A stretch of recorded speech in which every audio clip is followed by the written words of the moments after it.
Today we have a crazy story of a Redditor who accidentally sent their mom a picture of their boyfriend's butt. We'll get into that in a bit, but first, today I messed up by letting my cats chase a mouse into the toilet and then I used it. So last night around 10:30 p.m., I, 58-year-old male, was chilling on our 10-acre farm in North Texas, where we raise Angora goats, donkeys, some LGDs, and a ton of cats. Our place is surrounded by massive farms growing feed corn, winter wheat, and sorghum, which means we're also home to a buffet of rodents. Thanks to our feline squad, our house, shop, and barns are usually rodent-free zones. But last night, my indoor cats were on a mission. They spotted a chunky mouse around 4 to 5 inches long that darted under the couch. My favorite black cat, the least effective hunter, was more of a spectator, letting the mouse play hopscotch over him. Meanwhile, my orange cat, the real deal, was trying in vain. I was zoned out watching a new podcast when my stomach decided it was showtime. Zombie mode, I shuffled past my cat duo into our bathroom, phone in hand, and barely made it to the toilet when relief. But then chaos. I'm sitting there feeling the sweet release when I hear a splash and feel something banging around near my coin purse. Next thing I know, I'm jumping like I've discovered the fountain of youth, thinking I could have dunked a basketball for the first time since '87. Turning around, I see this mouse, looking like he's trying to escape from a horror movie, all covered in what can only be described as an ungodly chocolate storm. I'm naked at this point because why not? I threw my pants off for mobility and my shirt because apparently I thought this was going to be a naked fight for survival. After the shock and a bout of hysterical laughter, I realized the mouse was hurt and struggling. I managed to rescue him, sparing you the gory details, but let's just say he didn't suffer further. My wife was at my mom's house, taking care of my mother who does have some minor memory issues. She had a good laugh for a solid 10 to 15 minutes when I called her this morning, and our moms found the story equally amusing. Hope this made you laugh as much as my utterly useless black cat was probably laughing at my expense last night. Am I the only one who, after hearing the story, is actually just a little bit more exhausted because I didn't need like another paranoia when I'm going to the bathroom? Like, I'm already afraid that there's going to be some kind of creepy crawler, or you hear those stories of people who have like snakes pop out of their toilets and whatnot. I don't even think I live in an area where this would even be a possibility. I don't think I've seen a mouse scurrying around before, but now I'm still going to have that in the back of my mind when I go to the toilet. I'm gonna have to check. Like, I'm kind of curious, how many people out there check first every time? Also, hi, I'm Steven, and if you guys enjoy stories of Redditors who have seriously messed up, why not hit those like and subscribe buttons down below? That said, our next story is, today I messed up by swiping too fast on my girlfriend's phone. My girlfriend, 24-year-old female, and I, 24-year-old male, were cuddling together in bed, looking through old photos of us since we started dating. We have a lot of common friends, so we like to look at their story replies on Instagram from time to time. We had posted a picture of us a few hours ago, and we were reading some of our friends' replies, and one thing led to another. I had swiped a bit too fast and saw a name I did not recognize at all. For context, my girlfriend knows all my friends, and I had assumed I knew all of hers. I open the message, she quickly tries to grab the phone and says, "That's a private conversation." A bit shocked, I asked, "Who is this guy? I've never heard you mention anything about him." She tells me it's an online friend and that their conversation was only about the guy asking for relationship advice from her. At that point, I was pretty hurt because she has all the freedom to go through my conversations and my phone, although it was understood that we never really had to, and why she got so aggressively defensive. We go into a lengthy conversation about why she would react that way, how badly it affected my trust, and the fact that their conversation was happening when we were already together.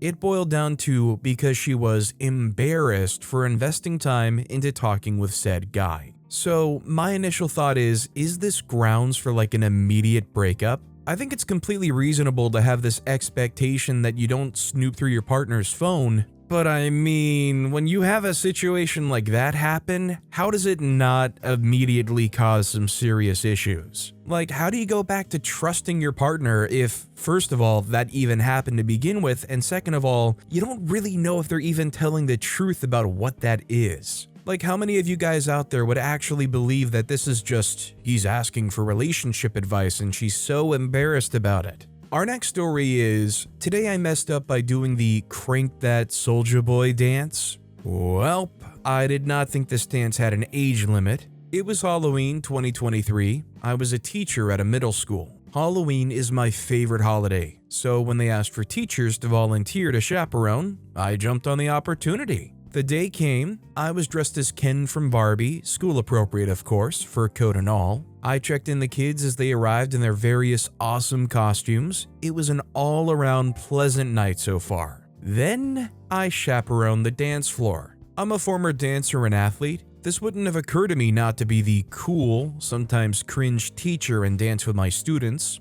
Crank That Soulja Boy came on. The kids didn't know the dance, and my high school self wanted to show them how it's done. So me, with a couple of chaperones, started to dance. I was nailing each move like I was in my teens again. The kids were having a great time watching me make a fool of myself. Then I heard a loud crack. My first thought was, oh no, a kid got hurt. Even while dancing, I made sure to keep my sights on the room. My head whipped around for a second until I realized that sound came from me. It felt as if someone kicked me in the back of my knee hard. I was in shock. I suddenly couldn't stand. I'm just Ken, falling to the floor like a sack of potatoes surrounded by my students. I couldn't walk. The pain was intense. I needed assistance getting up. It was all a blur. The ambulance came. I was beyond embarrassed that in my early 30s, I wiped out to a dance I've been doing for years. After multiple hospital visits, they found the issue. I tore my ACL in half, and I tore my meniscus. I also had bones in my knee from small fractures due to the impact. Because of my injuries, I needed knee reconstruction surgery. Post-surgery, I got a blood clot on my thigh along with cellulitis and had to be hospitalized over Christmas. They needed to put me under again to force my knee to bend since I was stagnant for 2 weeks. After the hospital, I went through 6 months of physical therapy to learn how to walk again. All because instead of cranking that Soulja Boy, the Soulja Boy cranked me. So another story in the long line of stories I didn't really need. As somebody who was just on maybe the younger side of the Soulja Boy thing, like I was probably just starting middle school, so like old enough to still participate in the whole crank that craze that was going on in the mid-2000s. I really don't need to hear the story of a person who just tries to bust a dance move on the dance floor and completely shatters their knee. I don't want to have to feel paranoid whenever I go to the toilet, and I don't want to have to feel paranoid that if I'm going to break a dance move out, I have to be worrying about my co-insurance in the back of my mind. Our next story is, today I messed up by letting my daughter wear her dress in the house. This happened yesterday, but the ramifications are ongoing. My daughter was being very helpful at daycare, so a teacher brought in a dress her kids had outgrown. My daughter was looking forward to wearing the dress and was so excited to wear it for church yesterday. After church, she wanted to continue to wear the dress around the house, and I didn't see a problem with that. At this point, I'll add that my wife was out of town for the weekend, so it was just Dad and the kids. It wasn't until later in the day that I realized the dress was shedding glitter. I had seen some glitter here and there, but I didn't notice how much glitter was being spread. At that point, my daughter had been all over the house and glitter was everywhere. I took the dress off, but the damage had been done. As soon as my wife got home, she noticed glitter and I told her about the dress. She's been a good sport about helping clean up the glitter, but she did let our daughter know that we'll have to buy a different dress. We both have the day off today, so we're spending it cleaning up the whole first floor of the house. Can we all agree they say they're gonna spend the rest of the day cleaning the first floor of the house, but they're not going to get all that glitter? But also, I'm kind of curious like how much glitter is actually coming off of this dress to the point where OP feels like, oh yeah, we have to stop and clean everything. Like, I don't know if I'm just an unclean freak, but like if I see a few speckles here or there, sure, I'll try to run the vacuum cleaner over it, but like, if the glitter doesn't come off the floor, I'm just gonna kinda say that it's accentuating things and move on. Our next story is, today I messed up by forgetting I had an alarm. My roommate has an open door policy and a few friends who steal anything valuable. Sometimes I get it back, sometimes I don't. The place, however, is cheap enough that I lived with it. I bought a little lockbox that then vanished, so next I got a safe, which in exchange for a 6-pack to the landlord, I was allowed to bolt into the floor. I borrowed my brother's power drill, so nothing short of an impact driver neither I nor my roommate owned could move this safe. I managed to save enough over the past semester to get a new phone, which I migrated everything over to. I shut off the old phone and left it in the safe. A week ago, I couldn't find a picture I half remembered, so I powered on my old phone, searched and didn't find it. I put the old phone into what I now understand was just sleep mode before setting it back in the safe. I should also add that I sleep like a rock, so my alarm has to be loud to wake me up, and my classes start an hour earlier this semester compared to last semester. 5 days ago, I woke up, turned off the blaring alarm on my new phone, got ready, and left unaware. I come back to a murderous roommate who went through an hour of deafening alarms blaring repeatedly, which she couldn't turn off or move. To say she was angry doesn't do it justice. She hates noise and is now sleep deprived. She took every shared item that was technically hers and hasn't spoken to me since. I apologized profusely, but between this and me repeatedly, rightfully accusing her friends of being kleptomaniacs, one of us probably will be gone before the end of the month. Surely we can all agree that as long as that roommate leaving doesn't actually affect OP's living situation in any meaningful way, that maybe it's the go-to strat to forget that phone and just let it go off multiple days in a row? Either that or maybe OP's gonna wake up to their roommate finding out whether or not they can impale somebody with the shared spatula. Our next story is, today I messed up by saying foreplay instead of roleplay to my 6th grade class. I'm a 6th grade teacher and I wanted my class to do an activity. Basically, their job was to roleplay as a detective and solve puzzles. I do these types of activities with my class so they can learn critical thinking from a young age and always look at problems from all angles. Anyways, I was speaking to my class and I said, "Class, today we'll be foreplaying as detectives and solve puzzles." I quickly realized what I said and managed to correct myself, and since they're children, I doubt they know what that means. Hopefully they don't blab that word to anyone else. I told the class, roleplay class. You need to pretend that you're detectives and solve the puzzles I give you. Internally, I was screaming. Can you imagine the potential trouble OP could get in if any of those kids remembered exactly that wording and went home and said, "Hey mom or dad, our teacher taught us how to foreplay today." That's certainly your career flashing before your eyes. This next story is, today I messed up by telling my sister's fiance something I wasn't supposed to know. Okay, so here's some context. My sister got engaged a few months ago to this really sweet guy who we all adore. A couple of weeks ago, I overheard her talking to our mom about how she wasn't sure if she wanted to go through with the wedding because she felt like they were rushing into things too quickly. She made me swear not to say anything, and I didn't until yesterday. Her fiance came over while she was out running errands and we were just chatting casually when he asked me if I thought they were moving too fast. Without thinking, and because I'm apparently incapable of keeping secrets, I blurted out something like, "Well, you're not the only one who feels that way." His face dropped immediately. When my sister got back home later that day, he confronted her about what I said. Now they're having these long, serious conversations behind closed doors, and my sister is furious with me for opening my big mouth. I felt bad, but on the other hand, that was my opinion and fear. Honestly, fair enough.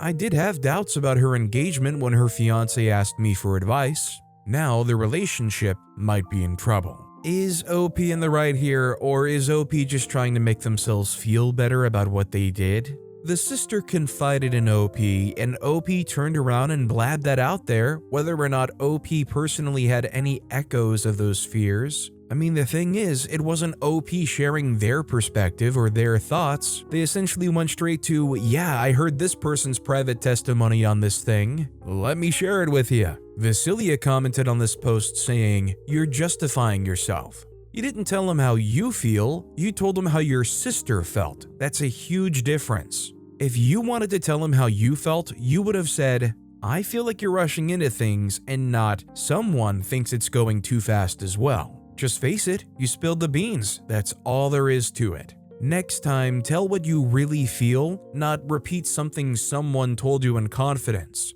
Even if ultimately that was a good thing for them, that breach of trust is going to be hard to recover from." Our next story is, today I messed up by getting coffee and angering the house cleaning elves. This morning started out so promising. I decided to knock out some errands like a responsible adult, grabbed a coffee on my way home, when I started to wonder why the drive was taking longer than usual. There wasn't any traffic, so I glanced at a road sign and realized I was 10 miles in the wrong direction. No distractions, no music, no calls, just me zoning out so hard, I completely forgot how to get home from a place I go to all the time. After some colorful language and 15 minutes of attempting to do a U-turn, I made it back. Determined not to let that derail my day, I started deep cleaning my house and things were going great until it was time to empty the vacuum. Instead of tossing the dirt into the trash, I somehow managed to dump it all over the freshly vacuumed floor. Great.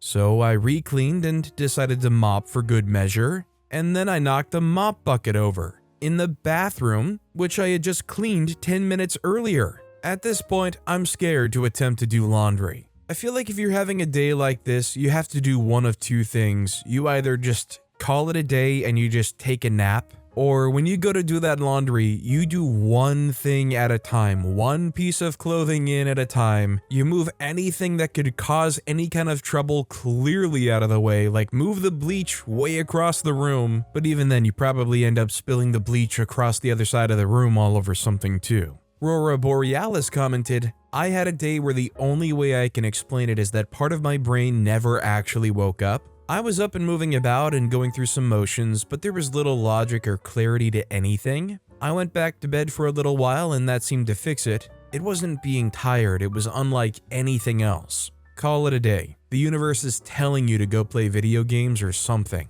Silly Billy 8102 commented, I've had PTSD and dissociate a lot, and this is absolutely me. Sometimes I wake up from a nightmare and I've described it as not waking up properly. I'll be dissociated and kind of straddling the dream reality line, kind of assuming without consciously thinking about it that things that happen in my dreams are real until proven otherwise. Oh dang, I haven't texted Henry yet? It's Tuesday?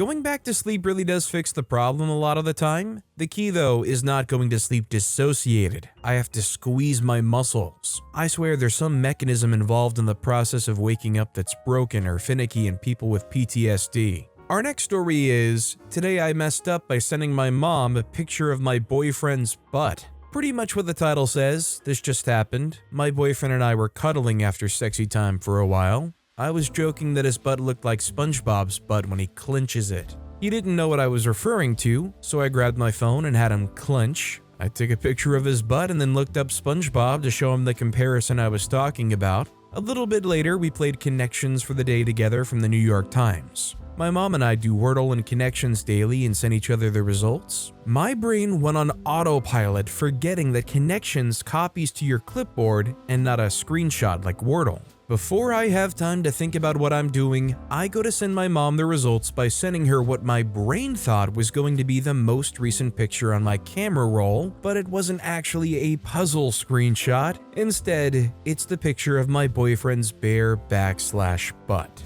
I've tried to hide it by sending other pictures and texts to hide the evidence, hoping she doesn't actually see it. I'm guessing she's asleep as I haven't gotten a response yet from her. After this, my boyfriend showed me how to make and add things to a secure folder on my phone, which I didn't know existed. If she's still asleep and you're within a drive's distance from her, do you make that drive and try to delete the phone? Some like Mission Impossible case to delete the boyfriend butt picture? Or do you follow it up with a picture of SpongeBob and say, don't they look similar, and just own it? Do you spam a million messages and say, please don't look, I accidentally sent that photo, which almost assuredly is going to make them scroll right up and look? So many terrible options to choose from. OP then went on to post an update of the boyfriend butt photo saga, commenting, I posted a few days ago about how I accidentally sent my mom a picture of my boyfriend's bare butt, thinking I was sharing a screenshot of Wordle. Well, I mustered up the courage today to ask her while I was alone with her if she heeded my advice, because the curiosity was gnawing at me. She said, what? The one about the mortgage?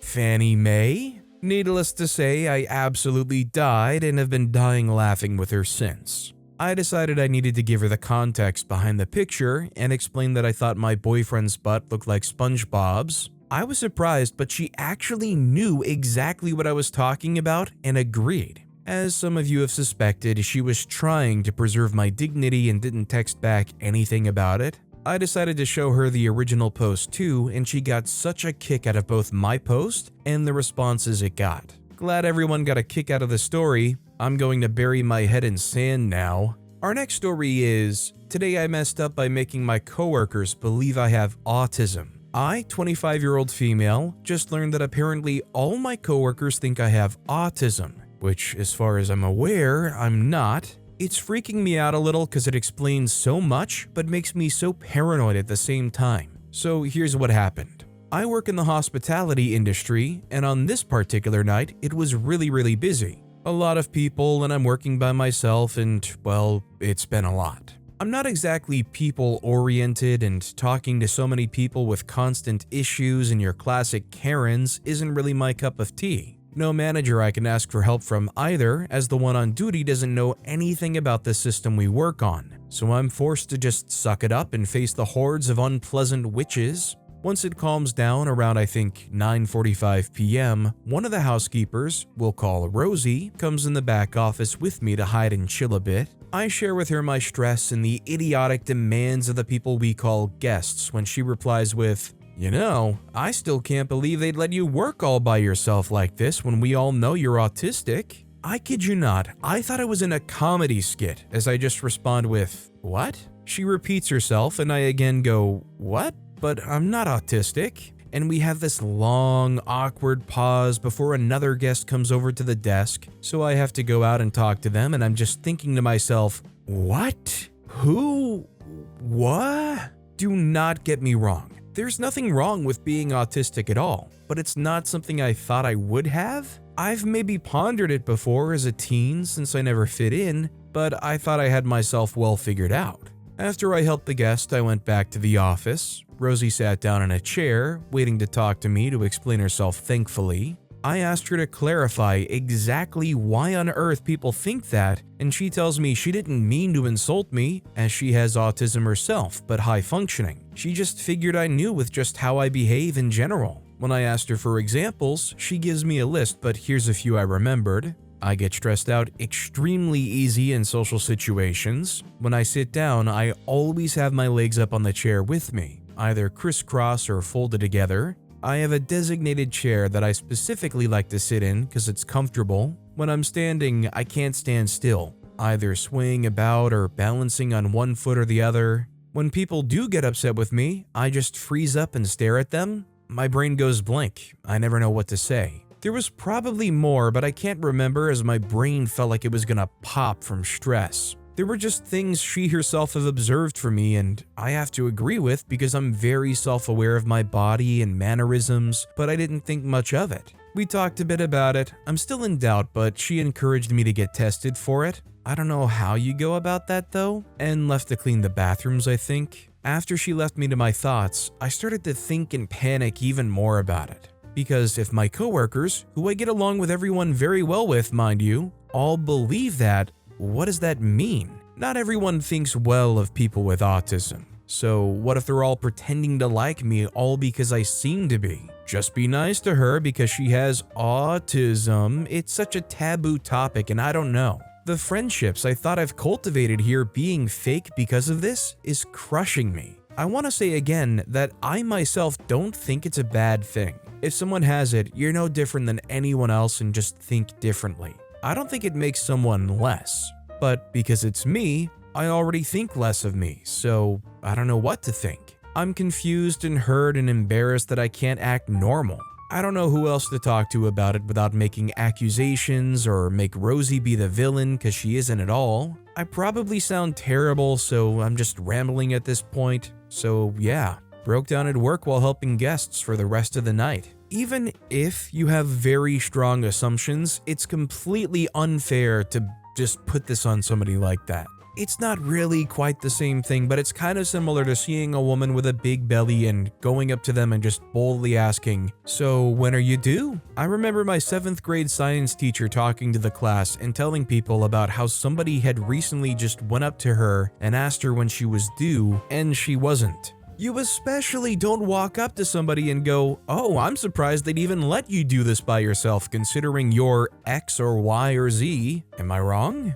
Our next story is, today I messed up by licking the dentist. So I'm on maternity leave at the moment, which for one precious year, hooray UK I guess, means free dental work. Unfortunately, I have a lot of work to do, so I've been scheduling regular appointments with my dentist to fix the cornucopia of errors within my existing dentition. Today was the day I followed up after my root canal a few weeks ago for a temporary crown and a molding for my permanent one. Part of this process, for those of you lucky enough to have never experienced it, is the part where they ram a plastic shovel full of paste right into the back of your mouth. And I mean, they get right in there. During this procedure, a globule of cement fell towards the back of my mouth. I certainly noticed it. My automatic reaction was to sort of fold my tongue in half like Gene Simmons at a party in an effort to prevent aspirations. Due to the amount of material inside of my gob, I didn't realize that my poor dentist had also noticed the debris and had reached henceforth to retrieve it.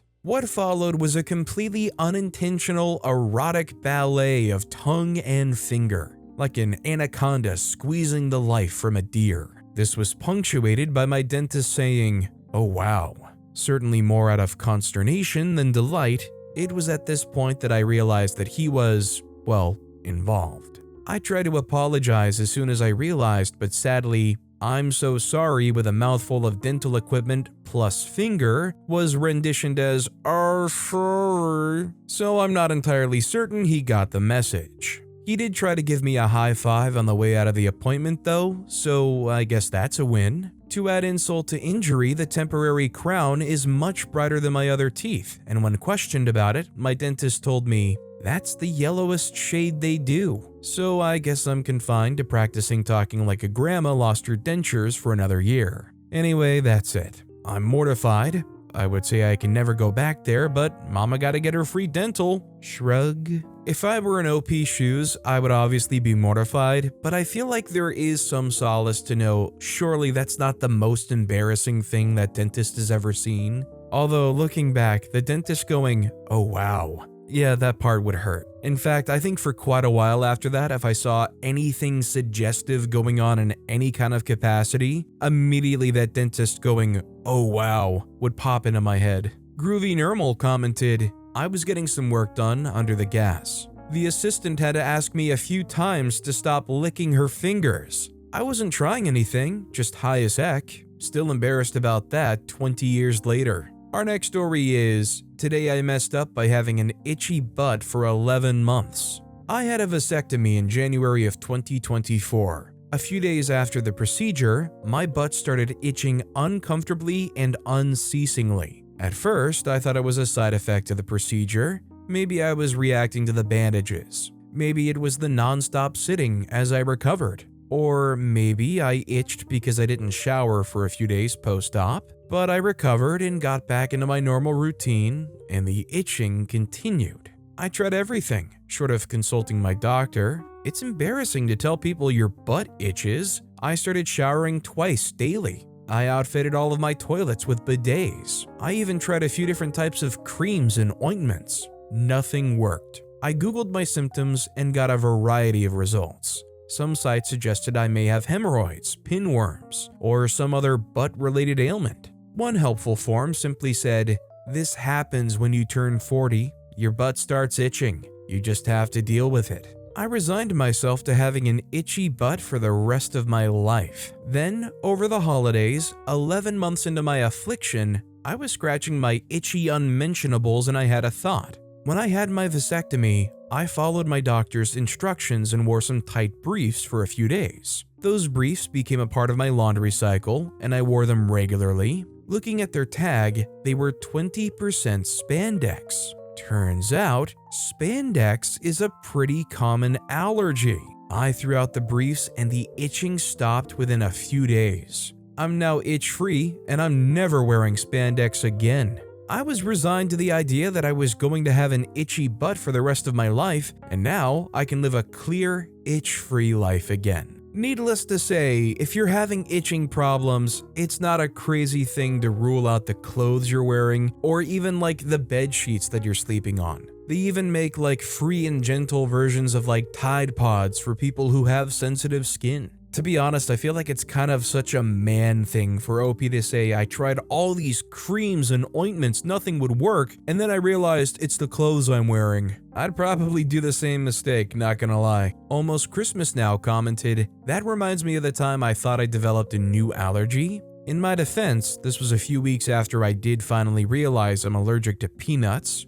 My mouth hurt and I thought I must have developed a new allergy, which was weird because I hadn't eaten anything new that day. Just some candy, then fish and chips on my way to the train and maybe some cereal, but nothing with common allergens in it. Turns out the thing that I was allergic to was heat. I burnt my mouth on the fish and chips because I was in a hurry to catch the train. I was really worried for a few hours that I might be allergic to eggs or something, but at least it wasn't for 11 months. But with that being said, that's all the time we have for today. Now, if you want to hear some more crazy stories of Redditors messing up, check out that video on the left. Or if you missed my latest video, check out that video on the right. That said, I'll see you all next time with some more stories.